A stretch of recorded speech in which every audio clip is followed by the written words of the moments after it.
Soalan 1. Dalam solat berjamaah, mohon Ustaz terangkan keadaan di mana makmum perlu atau tak perlu menghabiskan bacaan Fatihah bagi membolehkan makmum mendapat rakaat tersebut bersama imam.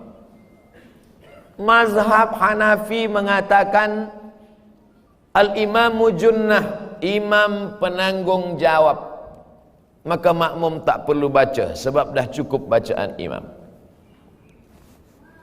Makmum diam. Kalau ada makmum di belakang diam dari awal sampai akhir, solatnya sah. Sebab bacaan ini dah ditanggung oleh imam. Makmum apa namanya? Makmum diam. Mazhab Hanafi. Mazhab Maliki, kalau imam ni baca jahar, makmum tak perlu baca lagi sebab dia dah dengar. Bismillahirrahmanirrahim. Alhamdulillahi rabbil alamin. Ar-Rahmanir-Rahim. Diam dia. Cukup sebab dia dah dengar bacaan imam. Maliki. Kecuali pada zuhur dan asar, dia mesti baca sebab dia tak dengar bacaan imam. Mana kita dengar?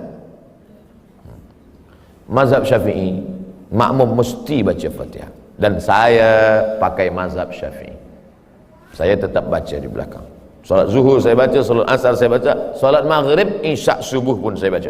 Bila Ustaz baca Fatihah? Selepas imam baca. Ghairil maghdubi alaihim waladdallin. Amin. Baru saya baca Fatihah. Bismillahirrahmanirrahim. Alhamdulillah rabbil alamin. Ar-Rahmanir-Rahim sampai habis. Ini dia kata waktu habis. Macam mana cepat betul imam? Ayat apa dia baca? Yasin. Allahu Akbar. Oh, pendek betul baca imam. Bila kita sampai ke masjid, imam itu nak rukuk, Allahu Akbar. Man adraka raka'atan faqad adraka salah. Siapa yang dapat rukuk, maka dia sudah dapat satu rakaat. Maka bila kita masuk ke masjid, nampak imam nak rukuk, kita terus saja maju, tapi jangan terus rukuk. Banyak juga makmum ni terus rukuk, Allahu Akbar. Mana takbiratul ihram? Takbiratul ihram dulu. Allahu Akbar. Allahu Akbar. Mana Fatihahnya? Fatihah makmum ditanggung imam. Dalam mazhab Syafi'i sekalipun, bila dapat imam sedang rukuk, takbiratul ihram terus rukuk, sudah terhitung satu rakaat. Soalan 2. Jika imam tak menyedari solatnya batal atas sebab-sebab tertentu, bagaimana status solat makmum yang mengikutnya sehingga salam? Adakah makmum masih dapat fadilat pahala? Kita sembahyang, manakala imam sujud, Allahu Akbar, nampak di tumit imam apa tu? Cat. Orang Kuala Lumpur sebut cat juga. Pen. Itu kalau ada di tumit atau di kulit, itu air wuduk tak masuk. Air wuduk bila tak masuk, wuduk batal. Kalau wuduk batal, solat batal. Maka kalau imam itu solat dia batal, makmum mufaraqah, memisahkan diri daripada imam. Selepas solat bagi tahu imam, tu imam, tu tumit awak. Oh, aku tak nampak tadi. Yalah, tumit mana nampak? Orang lain tengok. Dan sebab itu wuduk tu mesti kita tengok semuanya. Itu yang zahir. Bagaimana kalau kita tak tahu? Nahnu nahkumu bizawahir. Rupanya imam ni pula imam yang tak banyak belajar. Dia pula takut dan malu. Sebenarnya tengah sembahyang tadi dah keluar angin. Kita tak tahu. Dia tak bagi tahu. Maka kita tidak dihukum pada yang kita tak tahu. Takkan kita tanya, Tuan Imam, apakah tadi semuanya sukses? Mana kita tanya? Kita hanya hukumkan pada yang kita tahu saja. Yang kita tak tahu, Allah tak hukumkan pada kita. La yukallifullahu nafsan illa wus'aha. Kepelbagaian mazhab itu merupakan rahmat Allah. Bagaimana kita perlu meraihkan perbezaan fahaman tersebut? Saya dah jelaskan tadi. Bila imam membaca Fatihah, maka menurut mazhab Hanafi, makmum tak perlu baca karena imam sudah baca. Dalam mazhab Maliki, makmum tak perlu baca kalau imam baca jahar. Dalam mazhab Syafi'i, makmum tetap baca walaupun imam dah baca. Sebab mazhab Syafi'i berpegang pada hadis la salata liman lam yaqra bi Fatihatil Kitab, tak sah sembahyang bagi sesiapa yang tak baca Fatihah. Saya sampaikan 3 mazhab, tapi saya jelaskan dalam perkara ini saya berpegang pada mazhab Syafi'i. Kenapa Ustaz sampaikan 3 tadi? Kenapa Ustaz sampaikan 3? Kenapa Ustaz tak sampaikan 1 saja? Saya nak jelaskan, bila nanti tuan-puan sembahyang di Masjid India, kebetulan yang bagi tazkirah itu ada ulama dari India, diterjemahkan, translate pakai bahasa Melayu. Nanti dia jelaskan, apa kata ulama yang dari India itu bagi tazkirah. Ke hal hati ke coach dia bagai dia sampaikan. Kata dia, bila kita sembahyang kita tak perlu lagi baca Fatihah, sebab imam dah baca Fatihah. Nanti jamaah ni confused. Sebab selama ini dia tahu bahawa makmum ni mesti baca Fatihah. Kenapa ulama dari India ni kata tak perlu baca Fatihah? Tapi bila saya dah jelaskan di sini, mereka tidak akan saling menyalahkan. Oh, patutlah dia cakap tak perlu baca Fatihah, sebab dia dari India, dan India itu majoritinya adalah mazhab Hanafi. Apa maknanya? Dari maghrib ke isya 45 menit kaji fikah 4 mazhab. Yang kita amalkan tetap Syafi'i. Apa guna yang 3 ini? Supaya kita menghormati perbezaan kepelbagaian mazhab fikah. Saya alhamdulillah di Maghribi 2 tahun. Mereka mazhabnya Maliki. Di Kaherah pula masa tahun 1 belajar fikah kepada Syekh Najjar, Syekh Fatah Najjar. Mazhab dia Hanafi. Di kitab tu dia tulis, lelaki perempuan yang bersentuh kulit tak batal wuduk. Masa tu saya orangnya keras sikit. Buku tu masih ada di rumah. Saya tulis di situ, saya tak bersetuju. Dia cakap, lelaki dengan perempuan bila bersentuh kulit la yubut lamsur rajul lil mar'ah la yubutilul wudu. Saya tulis kecil di situ, la wafik, saya tak setuju. Masa turun natijah memanglah gagal, tak lulus. Ulang balik tahun depan. Tahun depan jumpa dengan Syekh Dr. Rajai. Dia tulis, lelaki dengan perempuan bila bersentuh kulit batal. Inilah guru saya, kata saya. Tapi manakala kami tengok antara Syekh Rajai dengan Syekh Najjar, bila berjumpa dia salam, dia peluk. Kenapa mereka berkawan? Rupanya ini hanyalah perbezaan pada masalah fiqh saja. Ini kekayaan umat Islam, kita mesti saling hormat menghormati. Tapi dalam pengamalan, saya tetap mengamalkan mazhab Syafi'i. Apa hukum bersalaman di antara sesama bukan mahram? Adakah pandangan ulama yang membolehkan bersalaman di antara lelaki dan wanita yang bukan mahram? Saya sampai setakat ini bila ada yang nak bersalaman, saya selalu angkat tangan. Kenapa? Dalam hadis dikatakan, li ayyuta'ina ala ra'si ahadikum, dicucukkan ke kepala kamu paku dari api neraka, khairun, lebih baik, min antamus sayada mar'atin la tahilu lahu, lebih baik daripada menyentuh tangan perempuan yang tak mahram. Nabi Muhammad SAW pun tak memegang tangan perempuan yang tak mahram. Masa baiat dia angkat tangan saja, dia tidak bermusafahah, bersalaman. Tapi kami tengok Syekh Yusuf Qardawi bersalaman dengan perempuan, Syekh Ali Jum'ah bersalaman dengan perempuan. Dia ambil pendapat yang membolehkan bila tak ada nafsu. Saya ada nafsu lagi. Mereka ni ulama-ulama besar, saya tak salahkan mereka. Mereka ulama, mereka guru-guru kami. Baca kitab fatwa mereka kami amalkan. 30 fatwa seputar Ramadan, itu saya ambil fatwa Syekh Atiyah Saqar, Syekh Ali Jum'ah, Syekh Yusuf Qardawi. Takkan saya salahkan Syekh Ali Jum'ah, Syekh Yusuf Qardawi. Mereka ulama-ulama. Tapi saya pribadi pakai pada itu, saya tak salam. Maka selama ini bila ada jamaah salam, saya angkat tangan. Ada juga setengah orang bila nak salamin dia dah tua, nenek-nenek, dia kata haram. Bila anak gadis, tak apa. Ini jangan. Sebab itu maka kita jaga diri kita. Kita jaga, sebab syaitan akan masuk. Bagaimana cara amalan untuk kita terus istiqamah dalam melaksanakan kebaikan dalam kehidupan? Pertama, berjamaah. Jangan pernah selepas bertaubat sendiri. Mesti ada community. Ada community bikers, Islamic bikers. Ada community, macam-macam community. Ada di Riau, di tempat saya bagi tazkirah, macam-macam community. Mereka ajak saya, Ustaz Somad, kita pergi ke sana naik ke motosikal. Okey, saya ikut. Sebab nak ikut komuniti mereka supaya mereka dekat lagi kepada agama Allah Subhanahu wa taala. Buat komuniti. Yang kedua, selalulah melihat orang mati. Sebab dengan melihat orang mati itu kita ingat mati insyaallah. Man syahidal janazata hatta tusalla alaiha. Siapa yang menengok jenazah hingga disolatkan, lahu qirat, dapat pahala 1 qirat. Wa man syahidal janazata hatta tudfan. Siapa yang ikut menengok jenazah hingga masuk ke liang lahat, lahu qiratan, dapat 2 qirat.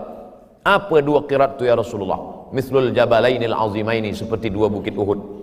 Masuk ke liang lahat, sambut jenazah, letakkan ke bawah. Yang belum pernah buat, rasakan. Naik ke atas, orang tanya, macam mana rasanya? Susah nak diungkapkan dengan kata-kata. Meleleh air mata. Saya letakkan jenazah itu ke dalam, dianjurkan supaya hidung itu dibuka, kain penutup muka ditempelkan, hidung ditempelkan ke tanah. Cuba kita bayangkan kalau kita lah yang menjadi itu. Masuk ke dalam lubang, hidung ditempelkan ke tanah, lepas itu ditutup dengan kayu, habis itu ditimbun, mereka semua balik dan kita sendiri dalam. Cuba bayangkan. Apa yang boleh menolong kita? Jamaah miti yang 1000 orang ni, ada tak yang nak mengawani saya agak semalam? Semua dah menggeleng. Oleh sebab itu maka sadarlah kita saat itu. Maka insya-Allah selalu saya tiap bulan kalau ada kabar Ustaz Abdul Samad ini ada jamaah meninggal dunia, saya datang. Sebab ada nasihat. Orang tak bagi nasihat pada saya. Saya jumpa pada Habib, Habib bagi saya nasihat. Cukup tu dah. Doktor bagi saya nasihat. Cukup sudah. Mana nasihat yang paling masuk ke telinga, ke hati? Nengok orang mati. Buka, tutup mukanya, cium. Sejuk. Macam ais. Islam. Tapi yang cium ni sesama lelaki. Jangan bini orang pula cium. Oleh sebab itu maka selalu tengok orang mati. Wa kafa bil mauti wa'izah. Yang ketiga, tengok saudara-saudara kita yang istimewa, yang kekurangan. Sampai saya ke masjid, maaf beribu maaf, rupanya tangan dia bekas kena api terbakar. Dia angkat tangan dia berdoa lama. Saya di belakang. Saya tengok, ya Allah, aku yang sihat selama ini mengangkat tangan kejap je. Dia yang kau uji dengan begitu lama tangannya ke atas. Baru kita sedar. Banyak nasihat yang kita tengok tak tertulis di buku, bukan ada kertas, bukan ada dalam kitab, tapi kita tengok dengan mata kita sendiri. Banyak orang-orang yang kekurangan dari physically dia, tapi sesungguhnya batin dia jauh lebih sempurna daripada kita. Kita pula physically kita sempurna, tapi batin kita cacat. Na'udzubillah. Oleh sebab itu 3, jaga jamaah, tengok orang mati, tengok orang yang kekurangan, insya-Allah kita akan istiqamah. Last, kebahagiaan hakiki untuk diri saya apabila saya gembira dapat memudahkan orang lain. Soalan saya, apakah nilai kebahagiaan ini akan menjadi tidak ikhlas sekiranya ada insan mengambil kesempatan di atas kebaikan kita? Kita beramal hanya disuruh sesuai kemampuan kita. Kata Imam Fudail bin Iyad, tarkul amal li ajlin nas syirik, tarkul amal li ajlin nas riya, wal amal li ajlihim syirik. Tak jadi beramal kerana takut dipuji orang, riya. Masuk masjid, masuk surau Al-Rahman, nak salat sunat tahiyatul masjid, tengok kanan banyak kawan, tengok kiri banyak kawan. Tak jadilah. Kenapa awak tak jadi tahiyatul masjid? Saya takut dipuji kawan, riya. Jadi bagaimana? Laksanakan saja. Usolli sunnatan tahiyatul masjid raka'atain lillahi ta'ala. Allahu Akbar. Tapi dalam hati ada rasa aku lebih. Hilangkan. Yang tak boleh itu kita sengaja pesan ke kawan. Brother, aku nanti bila masuk tahiyatul masjid, tolong kau ambil gambar ya.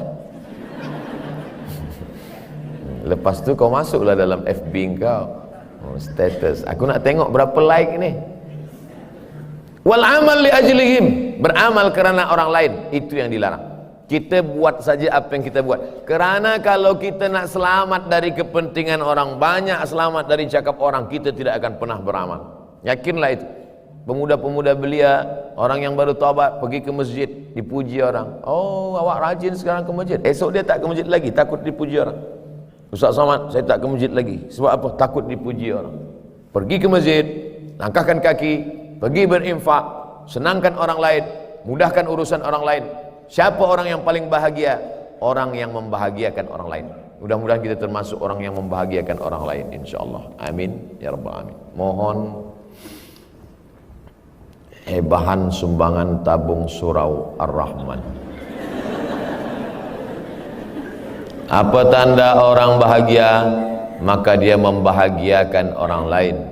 Apa tanda dia bahagia? Maka dia ikhlas memberikan apa yang boleh menolong agama Allah. Intan surullaha, kalau kau tolong agama Allah, yansurkum, Allah akan menolong kamu, memudahkan urusan kamu. Maka dia bagilah sebagian daripada hartanya, karena itulah yang akan kekal abadi. Kalau di dalam poket dia ada 1.000 ringgit, yang dia keluarkan 100, yang dia bawa mati yang 100 itu apa yang 1.000? Saya ulang sekali lagi. Kalau di dalam poket dia ada 1.000 ringgit, yang dia serahkan ke surau Ar-Rahman ada 100. Kalau dia mati, yang dia bawa yang 100 itu apa yang 1.000? Yang 1.000 itu akan tinggal, diambil ahli waris, habis. Maka serahkanlah sebanyak-banyaknya ke surau Ar-Rahman. Itulah yang akan Tuhan bawa mati menolong. Tak percaya cakap saya, tunggu malaikat maut datang. Itulah mana iman. Itulah iman. Simpan. Ustaz Abdul Somad, kakak saya itu masa dia hidup dulu, bila dapat duit dia beli emas, bila dia dapat gaji dia beli emas, bila dia dapat dia beli emas. Saya tengok, mata saya menengok emas dia satu cuci tangan. Tempat basuh cuci tangan tu, itu emas semua isi. Saya tanya, mana emas tu sekarang? Habis diambil laki dia untuk bini baru. Saya bukan nak takut-takutkan puan. Maka kalau ada emas-emas tu sekarang, bagilah ke surau Ar-Rahman. Kalau tak percaya, cubalah. Tuan-tuan dah siap kan? Mereka malu je sebenarnya. Sekarang boleh gelak, tapi di jalan dia berfikir, betul juga kata Ustaz. Tapi jangan sebab ni nanti balik berkelahi pula. Adinda, mana T.O. abang? Buatlah sendiri. Patut mata engkau tajam tengok gelang aku ya. Tidak, niat saya baik, bukan niat nak buat orang bergaduh. Di akhir majlis, mari kita sama berdoa kepada Allah, mudah-mudahan kita istiqamah dan mati husnul khatimah. Ala hadhihi niyyah, untuk niat yang baik ini. Al-Fatihah. A'udzu billahi minasyaitonir rajim. Bismillahirrahmanirrahim. Alhamdulillahi rabbil alamin. Ar-Rahmanir Rahim. Maliki yaumiddin. Iyyaka na'budu wa iyyaka nasta'in. Ihdinas siratal mustaqim, siratal ladzina an'amta 'alaihim ghairil maghdubi 'alaihim waladdallin. Amin. Allahumma ja'alna minas su'ada al-maqbulin. Jadikan kami orang yang berbahagia kerana amalnya diterima Allah. La ta'ja'alna minal asqiya al-mardudin. Jangan jadikan kami orang yang sengsara kerana amal tak diterima Engkau ya Allah. Allahumma anzil rahmata wassalamata wal barakata ala hadhil jamaah. Turunkan keselamatan, kerahmatan, keridhaan, keberkahan kepada seluruh jamaah warga Miti ya Allah. Allahumma tahhir qulubana, sucikan hati kami dari penyakit riya, sum'ah, merasa diri lebih baik daripada orang yang lain ya Allah. Allahumma inna nas'aluka salamatan fid din, berikan kami keselamatan dalam agama, berpegang pada ahlus sunnah wal jamaah. Wa afiatan fil jasad, sehatkan badan kami jauh daripada penyakit zahir dan batin. Wa barakatan fil rizqi, berikan berkah rezeki sehingga kami boleh berinfak, berwakaf dan bersedekah. Wa taubatan qablal maut, berikan kami taubat sebelum kami mati kerana banyak dosa. Wa maghfiratan ba'dal maut, berikan kami ampunan selepas mati. Wa rahmatan indal maut, berikan rahmat ketika mati. Allahumma hawwin alaina, ringankan kami fi sakaratil maut, manakala kami melalui sakaratul maut.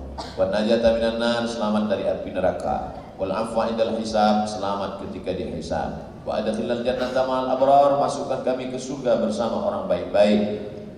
Allahumma ja'al abna'ana wa banatina minas salihin was salihat. Selepas kami mati, anak cucu kami yang hidup di atas dunia ini, jadikan mereka istiqamah dalam kebaikan ya Allah. Min hufazil Quran wal hafizat, jadikan anak-anak kami menjadi para penghafaz Al-Quran. Allahumma barik lana fi arzaqina, berikan berkah rezeki kami sehingga kami boleh datang ke Baitullah haji dan umrah. Allahumma arzuqna ziyarata baitikal atiq, berikan kami rezeki sehingga kami boleh berziarah ke makam Rasulullah sallallahu alaihi wasallam. Allahumma ja'al akhir kalamina inda intihai ajalina, jadikan akhir kalam kami ketika ajal kami tiba, yang keluar dari mulut kami adalah la ilaha illallah Muhammadur Rasulullah sallallahu alaihi wasallam. Rabbana atina fid dunya hasanah wa fil akhirati hasanah wa qina adzabannar. Wa sallallahu ala sayyidina wa maulana Muhammad wa ala alihi wa sahbihi wasallam. Walhamdulillahi rabbil alamin. Taqabbalallahu minkum minna wa minkum taqabbal ya karim. Terima kasih segala perhatian. Mohon maaf segala silap-silap dan salah. Wallahul muwaffiq ila aqwamit thariq. Waffaqana Allah lima yuhibbu wa yardah. Subhanakallahumma wa bihamdika asyhadu an la ilaha illa anta astaghfiruka wa atubu ilaik. Wassalamualaikum warahmatullahi wabarakatuh.